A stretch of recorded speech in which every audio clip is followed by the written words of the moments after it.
प्रखर वक्ता, विख्यात विचारक, युग दृष्टा, प्रखर देशभक्त एवं अद्भुत शब्द शिल्पी डॉक्टर श्यामा प्रसाद मुखर्जी का जन्म 6 जुलाई 1901 में बंगाली परिवार में हुआ था।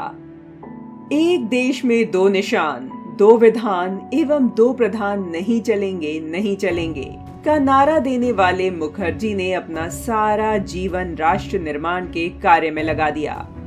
यही कारण है कि उन्हें स्वतंत्र भारत का शिल्पकार भी कहें तो गलत नहीं होगा।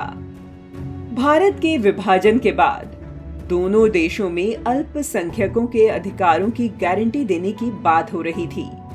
इस सहमति के 4 प्रमुख बिंदु थे: प्रवासियों की सुरक्षा, अपहरण की गई महिलाओं की सुरक्षित घर वापसी, धर्म परिवर्तन पर रोक और युद्ध को भड़काने वाले और किसी देश की अखंडता पर सवाल खड़ा करने वाले प्रचार को बढ़ावा नहीं देना। अलीगढ़ मुस्लिम यूनिवर्सिटी से पढ़े लियाकत, जिन्होंने मोहम्मद अली जिन्ना से राजनीति सीखी थी, पाकिस्तान के पहले पीएम बने। दुष्टता ऐसी कि आजादी के कुछ समय बाद ही भारत पर पहला सैन्य हमला कर दिया गया। लगभग 6 दिनों की चर्चा के बाद इस संधि पर सहमति बन पाई, जिसका प्रारूप 2 अप्रैल 1950 को तैयार हुआ था। लियाकत अली इसके बाद जब दिल्ली दौरे पर आए तो 8 अप्रैल को गवर्नमेंट हाउस में दोनों देशों के प्रधानमंत्रियों ने इस पर दस्तखत किए। इतिहास में इस घटना को दिल्ली पैक्ट के नाम से जाना जाता है। तब समझौते का विरोध करते हुए नेहरू सरकार के उद्योग मंत्री श्यामा प्रसाद मुखर्जी ने इस्तीफा दे दिया।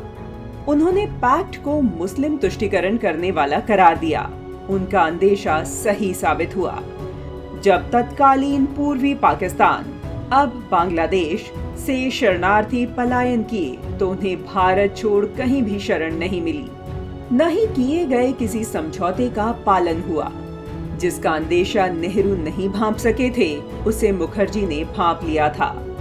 वह जानते थे कि पाकिस्तान के नापाक राजनेता धोखा देंगे और इसलिए मुखर्जी समझौते के पक्ष में नहीं थे। जब नागरिकता संशोधन अधिनियम 2019 को पारित करने से पहले लोकसभा बहस में गृह मंत्री अमित शाह ने समझौते का उल्लेख किया था। उन्होंने नेहरू लियाकत समझौते को इस संशोधन की वजह बताते हुए कहा, यदि पाकिस्तान द्वारा संधि का पालन किया गया होता तो इस विधेयक को लाने की जरूरत ही नहीं थी। जिस पर उस वक्त पूरा मुस्लिम समुदाय विधेयक के विरोध में सड़क पर आ गया था। श्यामा प्रसाद मुखर्जी ने आजादी के बाद ही महसूस कर लिया था कि अगर राम राज्य की स्थापना करनी है तो कांग्रेस की विचारधारा बाधा ही पैदा करेगी, क्योंकि उसके तुष्टिकारक स्वरूप को वे देख चुके थे। वे तय कर चुके थे कि स्वतंत्र भारत में भारत की विचारधारा को लेकर आगे बढ़ने वाले ऐसे राजनैतिक दल की महती आवश्यकता है जिसमें अंग्रेजी सोच न हो, जिसके मानबिंदु भारतीय हों।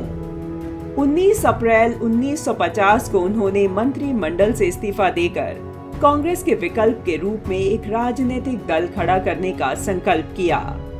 21 अक्टूबर 1951 को दिल्ली में एक छोटे से कार्यक्रम में डॉक्टर श्यामा प्रसाद मुखर्जी, प्रोफेसर मधोक, दीनदयाल उपाध्याय की उपस्थिति में भारतीय जनसंघ की स्थापना की गई। वह एक ऐसा दौर था जब पंडित जवाहरलाल नेहरू और नेहरूवादी वैचारिक ढांचा भारतीय राजनीति के केंद्र में था। उस समय यह सोचना असंभव था कि कोई नेहरू और कांग्रेस को वैचारिक व सांगठनिक स्तर पर सफलतापूर्वक चुनौती दे सकता है। राष्ट्र हित में एक व्यक्ति ने यह कर दिखाया।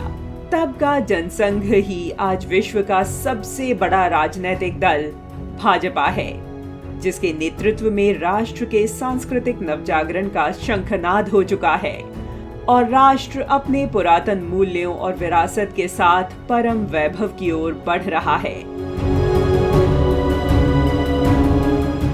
देश की एकता और अखंडता को अपने बलिदान से सींचने वाले महान राष्ट्र चिंतक, जननायक, शिक्षाविद डॉक्टर श्यामा प्रसाद मुखर्जी को शत शत नमन।